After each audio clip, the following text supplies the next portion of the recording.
sometimes these trends, Joel, um, you have to have a trained eye to see them. Let me give you a couple of examples. Okay. Do you know the first year that Indiana hosted the Super Bowl?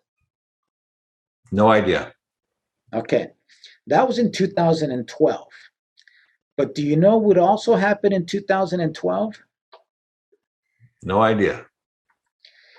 Indiana changed their laws to become a right to work state.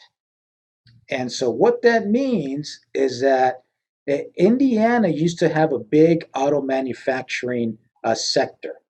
And after the Great Recession, a lot of these auto manufacturers, they started closing down plants. A lot of plants got closed down in Indiana, and I suspect that's why, the government there in Indiana, they try to do a big push to become a right to work state. And basically, what that just means is that if if you're going to work at an auto plant in Indiana, okay, typically you'd be forced to become part of the union, the UAW, the Auto Workers Union.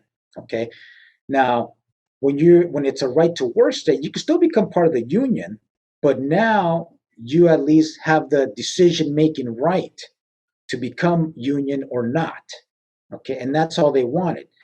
So when that was going on in Indiana back in 2012, there was a lot of protests from the unions, of course, and a lot of that stuff was happening, and they were going to say it was gonna be bad for the state and all this stuff.